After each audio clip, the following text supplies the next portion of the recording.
I was halfway through staining my deck when she strutted up the driveway like she owned the place. "Oliver," she asked, sunglasses perched on her head like a crown. "I'm Frances Dobbins, president of the West Elm Estates Homeowners Association." I wiped my hands on a rag and leaned on the railing. "Yeah, what do you want?" She smiled in that tight, condescending way only a middle-aged woman with a clipboard and too much free time could. "You've been living here for, what, 20 years?" 21 this June, I said.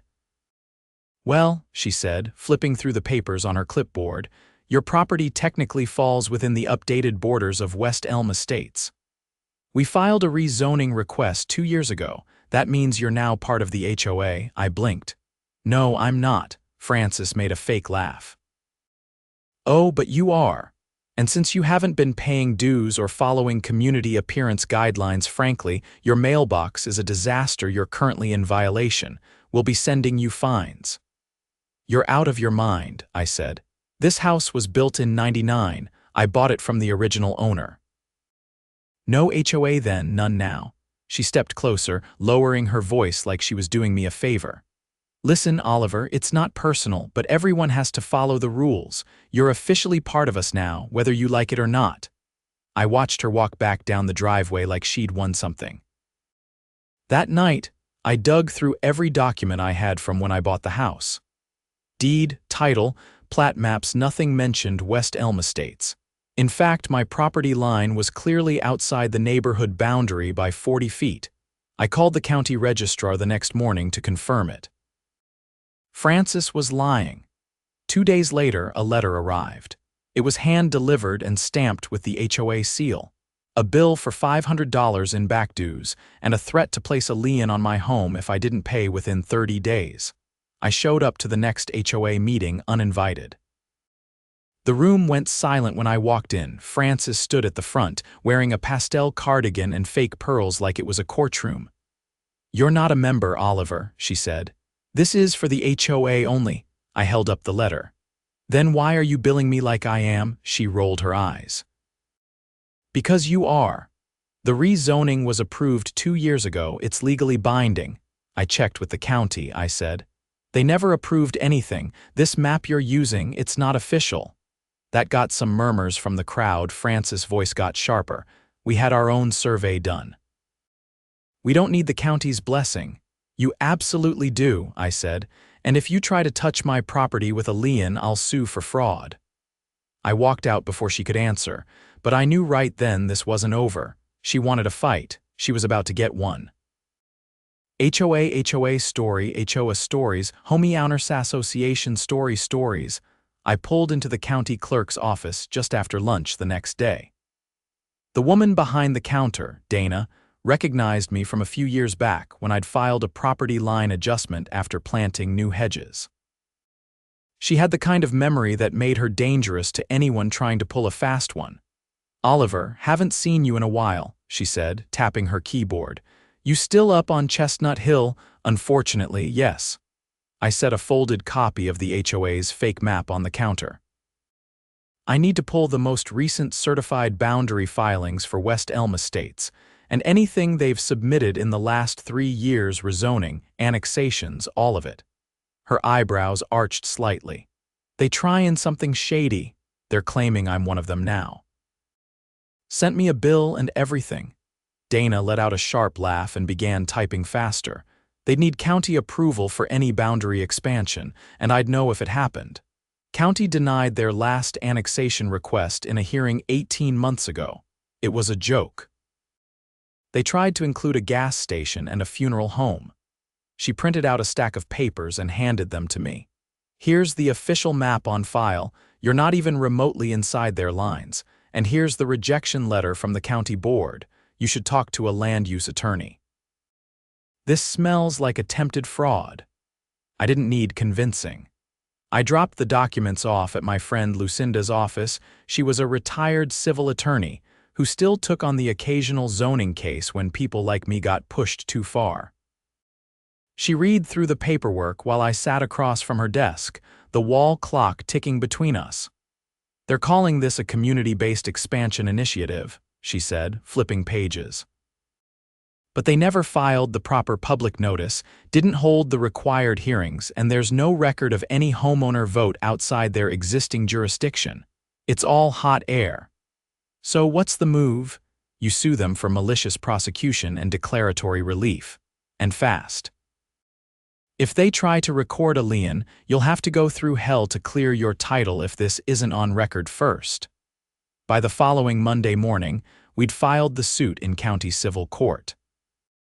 The complaint included a request for injunctive relief to bar the HOA from issuing further threats or financial demands until the case was resolved. That same afternoon, a sheriff's deputy knocked on my front door and handed me a folder. Frances had escalated. Inside was a copy of a lien notice she'd attempted to file against my property. The county had refused to record it, citing lack of jurisdiction, but she had still sent a copy as a courtesy. She also included a note, typed on HOA letterhead, stating that any harassment of HOA officials meaning me showing up at their meeting would be reported to local police. Lucinda wasn't having it. We amended the lawsuit to include attempted slander of title and abuse of process. She also filed an emergency motion to compel the HOA to produce all internal communications and board meeting minutes regarding the expansion. 2 days later, we got discovery. And that's when things got ugly. The HOA had never held a vote. Frances had simply instructed the board to draft a new map, hired her nephew, an unlicensed surveyor, to draw it up, and sent out notices to a dozen properties outside the original subdivision. The board emails were a goldmine. In one, Frances wrote, "The new homes aren't paying dues and they benefit from our landscaping and security. We'll expand the maps, slap them with fees, and they'll fall in line, if not liens." Another board member replied, "Can we even do that legally?" "Shouldn't we check with the county?" Frances responded. "Don't ask questions, I've done this before." Lucinda nearly choked on her coffee reading that line. The court date was set for 3 weeks later. In the meantime, Frances doubled down. She sent a letter to my employer City Works Department claiming I was under investigation for community disruption. I'd been retired for 4 years, but she clearly hadn't done her homework. I decided it was time to make this public. I printed out a dozen copies of the court filings and emails and handed them to my neighbors, especially the ones who'd received similar notices. Turns out, I wasn't the only one. A nurse down the street had already paid 3 months of fake dues out of fear. A retired couple had been threatened with daily fines for parking their RV in their own driveway. We organized a meeting at the local library. 30 people showed up. I walked them through the lawsuit, the documents, and their rights. By the end of the night, we had 11 additional affidavits from neighbors testifying that Frances had misrepresented the HOA's authority. One older man in the back stood up and said, "She told me if I didn't comply, she'd get the county to condemn my shed." I built that shed myself in 1982. We added his statement to the case. The day of the hearing, the courtroom was nearly full. Frances showed up in a tailored beige suit, flanked by a lawyer who looked like he'd rather be anywhere else.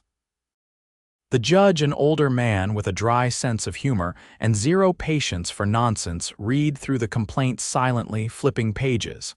He looked up, adjusted his glasses, and said, "So let me get this straight.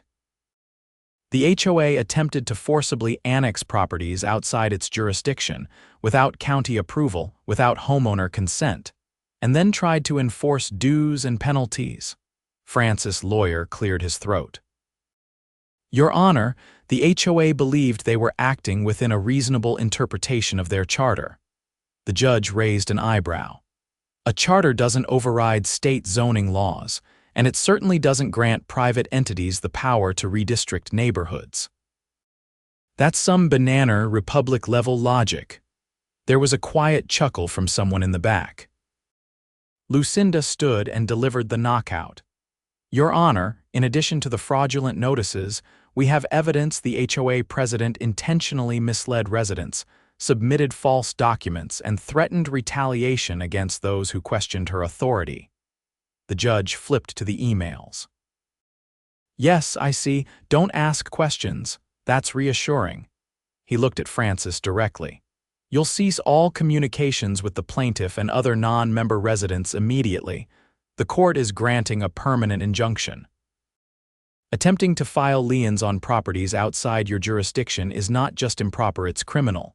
If you pursue this again, I'll refer the matter to the district attorney. Frances opened her mouth, but her lawyer gently tapped her arm. She sat down, furious and silent. The judge turned to us. Mr. Caldwell, your home is yours. No HOA nonsense applies, and for what it's worth, thank you for standing up. People like you keep the system honest. Outside the courthouse, neighbors waited. When they heard the ruling, a cheer went up. Someone brought cupcakes. I have no idea where they came from, but I ate too. Frances vanished from public view after that. The HOA board was forced to hold emergency elections. All but one member resigned. The nurse got her money back.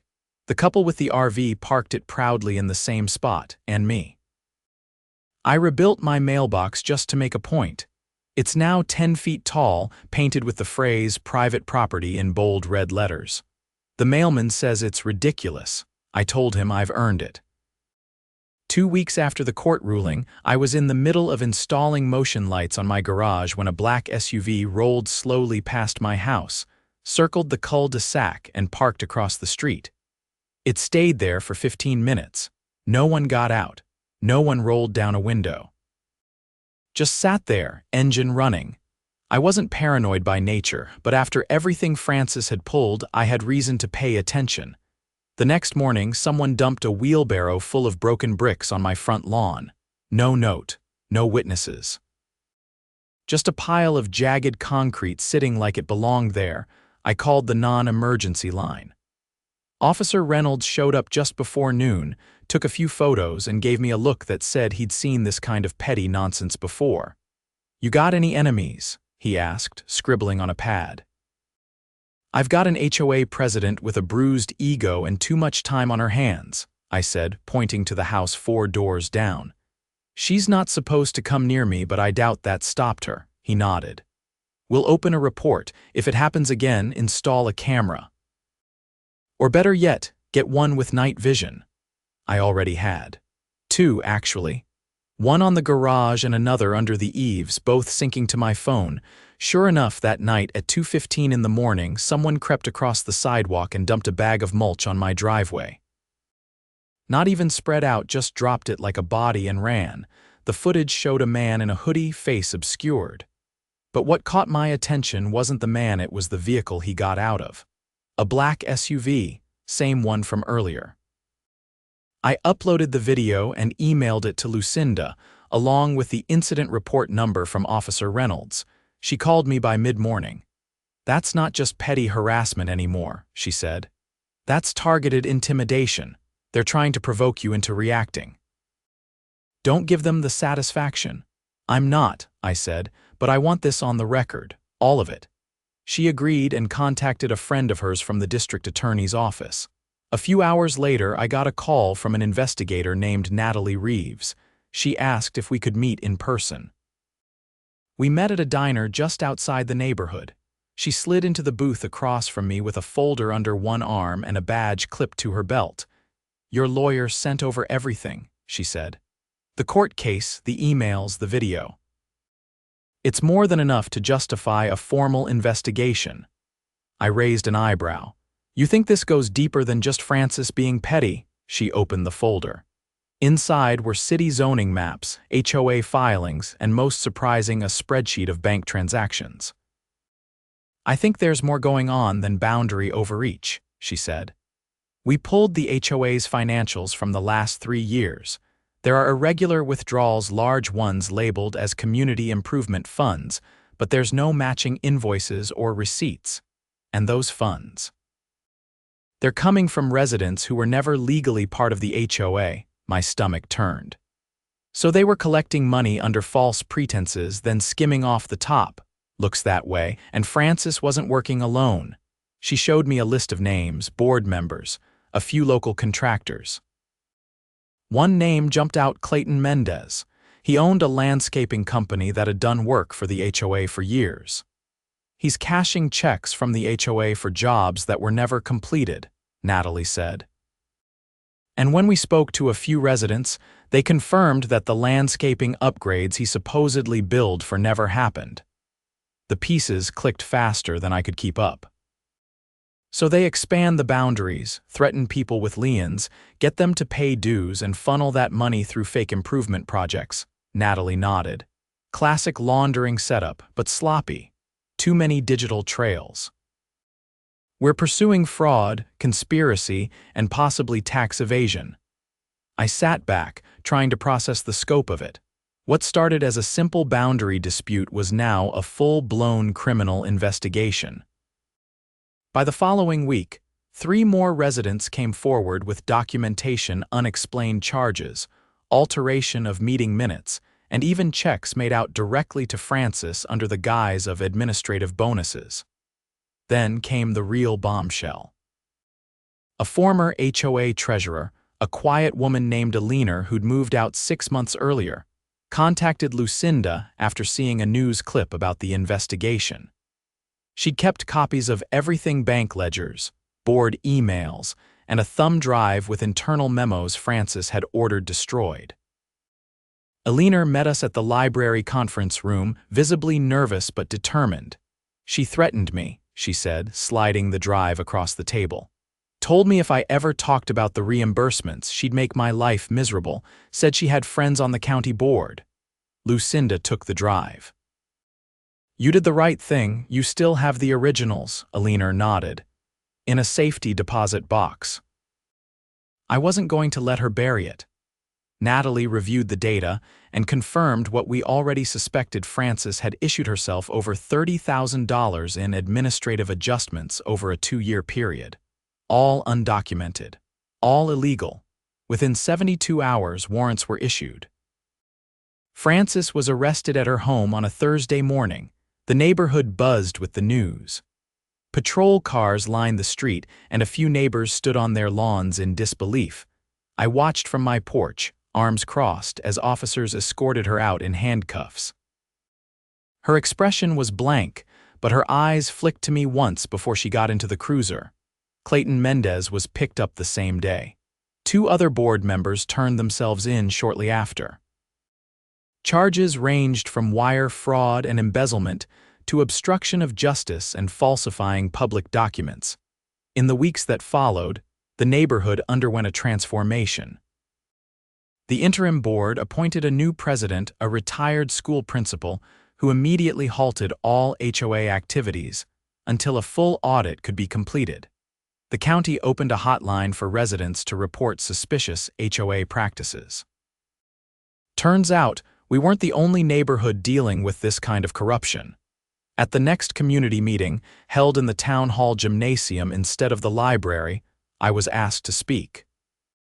I wasn't a public speaker, but I stood at the podium and looked out over the crowd, faces that had once been cautious, skeptical, even hostile, now watching with something close to respect. I didn't set out to tear down an HOA, I said. I just wanted to be left alone. But when people in power lie, cheat, and steal from their neighbors, they don't get to hide behind fancy titles or fake maps. They get held accountable, and we did that, together. Applause erupted, not polite, not forced, real. In the aftermath, the county passed a new ordinance requiring HOAs to register all boundary changes and financial statements with public oversight. All expansion requests now required a notarized vote from affected homeowners and county approval. The West Elm Estates sign that used to stand at the neighborhood entrance was removed. In its place, someone planted a small tree with a wooden plaque beneath it that read, "Truth grows here." I don't know who did it, but it felt right. I kept my cameras up, not out of fear, just habit. The black SUV never came back. The bricks were hauled off. The mulch got spread around my garden, might as well use it. And every morning when I check the mail beneath my towering, custom-built mailbox, I get a small reminder. Sometimes, standing your ground doesn't just protect your property, it changes everything around it. The first thing I noticed when I stepped out that morning was the quiet. Not the usual kind, the peaceful kind that came with birdsong and a breeze, but something weightier, like the neighborhood itself was holding its breath. A few houses still had the old HOA regulation signs in their yards, faded and crooked, relics of a regime that had lost its grip. Most had been taken down. A few were lying face down in trash bins. I walked up to the corner store for a coffee, and on the way, I passed Andrea Miller's place. She was out front with a clipboard and a couple of folding chairs, setting up a table with a hand-painted sign. Community forum, no titles, just neighbors. You taking over the world? I asked, raising an eyebrow. I'm trying to make sure we never let anyone else do it again, she said, tapping her pen against the clipboard. We're starting a neighborhood council, not an HOA, don't worry, no dues, no fines, no fake maps, just actual adults talking things out. I nodded. You'll need someone stubborn and allergic to nonsense. I was hoping that'd be you. You've got the most experience in trench warfare. I laughed and told her I'd think about it. Back home, the mailbox was stuffed with envelopes. Most were thank you cards. A few had newspaper clippings tucked inside. One stood out, a manila envelope, no return address. Inside was a flash drive and a single sheet of paper that read, "You should know what else she was doing." The drive contained a series of audio recordings, dozens of them, all time-stamped. The file names matched dates going back over a year. I clicked on one at random and heard Frances's voice, unmistakable, clipped and commanding. He's not going to budge, we'll have to make him the example, get Mendez to handle it. My stomach turned. I clicked another. If the county won't approve the expansion, we'll just claim we misunderstood. By the time they figure it out, we'll have the money. And another. Don't worry about the shed. I've got someone in code enforcement. He'll flag it. I sat still for a long time, letting the weight of it settle in. This wasn't just about overreach. It was calculated, systemic manipulation, and it sounded like she had help from public officials. I called Natalie Reeves. She answered on the second ring. Let me guess, you got something you weren't supposed to. I think you need to hear this, I said. She met me at her office that afternoon. I handed over the drive in a Ziploc bag and she plugged it into her secure terminal. As the first recording played, her jaw tightened. This is going to open a whole new can of worms, she said. If she had contacts within code enforcement, we're looking at collusion between a private entity and public officials. That's a felony conspiracy under state law. Think it's enough to get them to flip? I asked. I don't need them to flip, she said. I just need to drag them out into the light. Over the next week, subpoenas went out like confetti. The county records office, code enforcement, and the building permits department were all contacted. Natalie assembled a task force of investigators and a forensic auditor. The auditor's findings hit like a hammer. Frances had authorized payments to a shell company registered under a false name, which turned out to be controlled by a man named Joseph Riggins, an inspector with code enforcement. Riggins had signed off on dozens of property violations, nearly all of them aimed at residents who resisted the HOA's fake expansion. In exchange, he received over $12,000 in consulting fees funneled through the shell account. Natalie presented the evidence to the state's attorney general's office. Within 3 days, Riggins was arrested. He confessed to accepting bribes and provided names of others involved. That opened the floodgates. 2 more inspectors were implicated. One had been approving inflated landscaping contracts. The other had forged safety violation notices to scare residents into compliance. The story broke on the evening news with the headline, "HOA fraud scandal expands county officials under investigation." I watched from my recliner as the anchor rattled off names, charges, and potential sentences. Frances's mugshot appeared on screen. She looked older, smaller.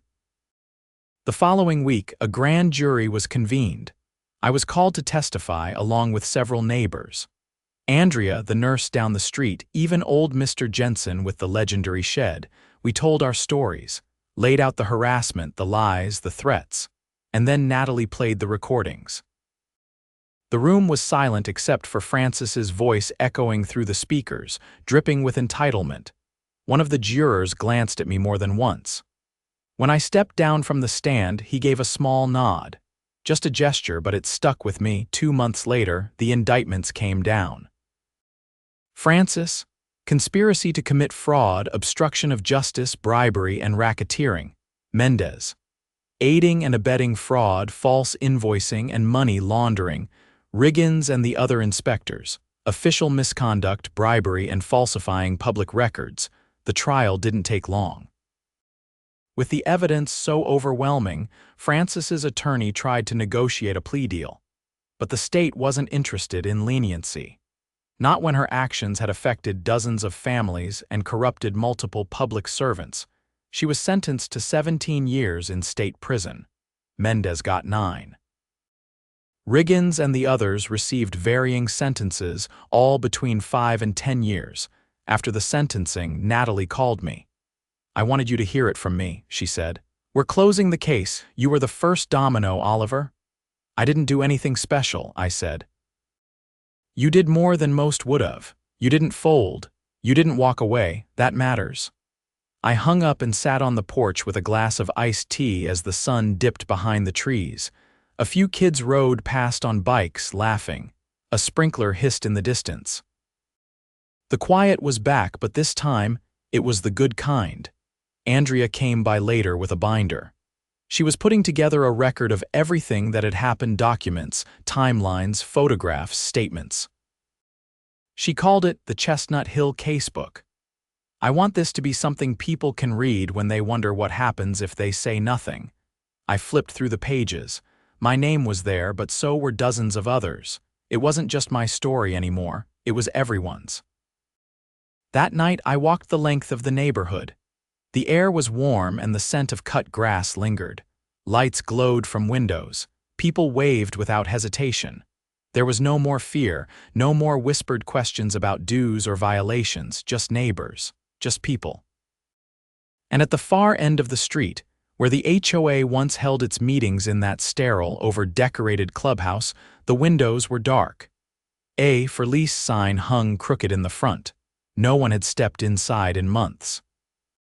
I stood there a moment, then turned and walked home past the tree someone had planted, past the mailbox that still stood tall, and up the steps of the house that had always been mine.